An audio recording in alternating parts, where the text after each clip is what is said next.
तो मेरे दोस्तों कैसे हैं आप सभी भाई होंगे। तो मेरे दोस्तों आप एंटमैन को तो जानते ही होंगे। तो मेरे दोस्तों आज मैं आपको उसकी पूरी कहानी बताऊंगा स्टार्ट से लेके एंडिंग तक, वो भी चैप्टर वाइज। तो मेरे दोस्तों पहला चैप्टर है इसमें the birth of genius, Hank Pym's beginning 1960 era.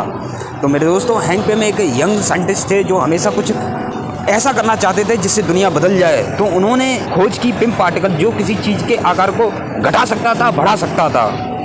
पहला प्रयोग उन्होंने खुद पर ये प्रैक्टिकल ट्रायल किया तो वो एक छोटे इंसान में बदल गए। इस प्रयोग से उन्हें एहसास हुआ कि विज्ञान केवल प्रयोगशाला में नहीं बल्कि इंसानियत की रक्षा के लिए भी किया जा सकता है। फिर जन्म हुआ एंटमैन का। फिर उन्होंने सूट बनाया, एक हेलमेट बनाया जिससे वो छोटे बड़े और चींटियों से बात कर सकते थे। फिर धीरे धीरे उन्होंने खुद को एक सुपर हीरो की तरह साबित किया। Chapter 2 the wasp and the love story Janet van Dyne सी एंट्री। तो मेरे दोस्तों जेनेट एक अमीर साइंटिस्ट की बेटी थी जिनके पिता को एक एलियन मॉन्स्टर कोस्मोसेन ने मार दिया था। बदला लेने के लिए उन्होंने हैंक पेम से मदद ली। हैंक ने उन्हें पिम पार्टिकल और सूट दिया और उन्हें सिखाया कैसे क्या ये होता है मेरे दोस्तों। और उस सूट में पंख भी थे तो वो उड़ भी सकती थी। तो मेरे दोस्तों फिर वो बनी द वास्प। दोनों ने साथ मिलकर एवेंजर्स टीम की स्थापना में मदद की और हैंक और जेनेट एक दूसरे से प्यार करने लगे और बाद में शादी भी कर ली। Chapter 3 rise of Avengers and the tragedy of Ultron. Hank Pym ने अपनी इंटेलिजेंस का इस्तेमाल करते हुए अल्ट्रॉन नाम का एक एआई बनाया जो इंसानों को बचाने के लिए था, पर एआई ने उनकी सोच के खिलाफ जाकर हैंक पेम को ही क्रिएटर नहीं बल्कि इनेमी मान लिया। अल्ट्रॉन ने एवेंजर्स के खिलाफ बगावत कर दी जिससे हैंक डिप्रेशन में चले गए और कई बार मेंटल ब्रेकडाउन हुआ। Chapter 4 the second Ant-Man Scott Lang. Scott Lang एक इलेक्ट्रिशियन इंजीनियर था जो एक रॉबरी केस में जेल गया था। बाद में जब उसकी बेटी कैसी लैंग को हार्ट डिसीज हुए तो वो उसे बचाने के लिए हैंक पेम का पुराना एंटमैन सूट चुरा लेता है। हैंक उसकी मंशा देकर उसे माफ़ कर देता और ऑफिशियली उसे एंटमैन का दर्जा दे देता और स्कॉट लैंग एक नया हीरो बनता है जो फैमिली और रिडेम्पशन दोनों के लिए लड़ता है। Chapter 5 the quantum realm Janet sacrifice.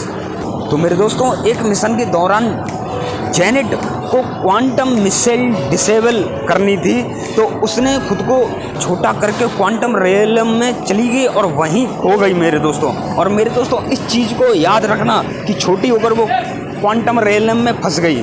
तो सालों तक हैंक ने उसे ढूंढने की कोशिश की लेकिन वो नहीं मिली।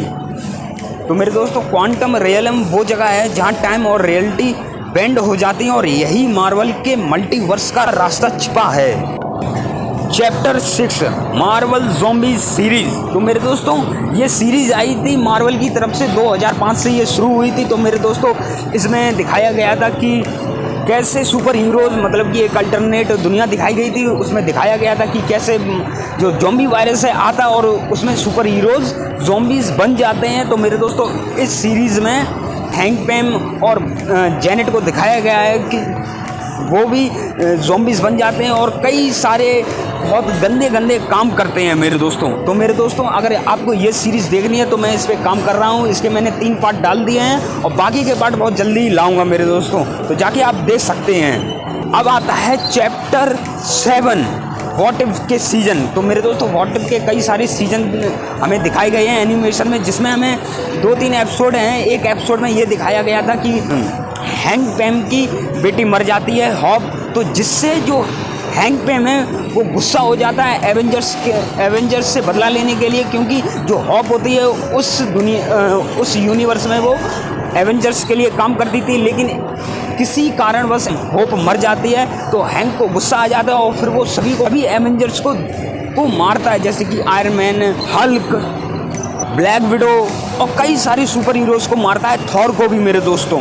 तो ये सब दिखाया गया था। और एक एपिसोड में हमें ये दिखाया गया था कि जैसे मैंने आपको बताया था ना कि जो जेनेट है वो चली जाती है क्वांटम रियलम में फंस जाती है। तो मेरे दोस्तों उसमें भी यही दिखाया गया था एनिमेशन में। वो जो हैंक है वो उसको ढूंढता रहता और ढूंढ भी लेता है, लेकिन उधर क्या होता है कि जो जेनेट है वो ज़ॉम्बीज़ बन जाती है। उधर वायरस फैला हुआ होता है और वो ज़ॉम्बी बन जाती है और फिर उधर से ही ज़ॉम्बी वायरस फैल जाता है उस वाली अल्टरनेट यूनिवर्स में मेरे दोस्तों। पूरा एपिसोड है, इस एपिसोड को मैं किसी अलग वीडियो में समझाऊंगा मेरे दोस्तों। और हाँ मेरे दोस्तों, इसी 5वें एपिसोड की जो आगे की कहानी है वो हम देख सकते हैं, बताएं कहाँ। अभी मार्वल ने रिसेंटली में मार्वल ज़ॉम्बीज़ के नाम से 4 एपिसोड डाले हैं एनिमेशन में मेरे दोस्तों। तो इसमें आगे की कहानी दिखाई गई है मेरे दोस्तों। तो मेरे दोस्तों, व्हाट इफ का सीजन 1 के 5वां एपिसोड और ये 4 जो एपिसोड अभी आए हैं इनको मैं एक वीडियो में कंबाइंड करके मैं फुल एक्सप्लेनेशन के साथ जल्दी ही ले आऊँगा आज या कल में मेरे दोस्तों। और हाँ मेरे दोस्तों, अगर आपको व्हाट इफ के 4 एपिसोड देखने हैं, पहला, दूसरा, तीसरा, चौथा, तो मैंने वो डाल दिए हैं, आप जाके देख सकते हैं 5वां, और बाकी के मैं बहुत जल्दी लाऊंगा मेरे दोस्तों। और हाँ मेरे दोस्तों, तो मार्वल ज़ॉम्बीज़ की जो कहानी है वो 2 तरीक़ा से हमें दिखाई गई है। एक तो मार्वल ज़ॉम्बीज़ सीरीज़ में दिखाई गई है जो 2005 से चली थी, और मेरे दोस्तों एक दिखाई थी हमें व्हाट इफ के सीजन 1 के 5वें एपिसोड से, ठीक है मेरे दोस्तों। और उसी एपिसोड को कंटिन्यू किया है मार्वल ने और उसके 4 एपिसोड अभी डाले गए हैं। अब मैं बात करूं मार्वल ज़ॉम्बी सीरीज़ की, तो उसके मैं 3 पार्ट ले आया हूं, बाकी के मैं जल्दी ले आऊँगा। और व्हाट इफ का 5वां एपिसोड और उसके आगे के जो 4 एपिसोड मार्वल ने डाले हैं उनकी कहानी मैं अलग से बहुत ही जल्दी बताऊंगा मेरे दोस्तों। तो मेरे दोस्तों, आपको वीडियो कैसा लगा? फिर अच्छा लगा हो तो लाइक कीजिए, कमेंट कीजिए और जाने से पहले सब्सक्राइब जरूर कीजिए मेरे दोस्तों। मैं राघव चौहान अब आपसे मिलूंगा किसी और वीडियो के साथ मेरे दोस्तों।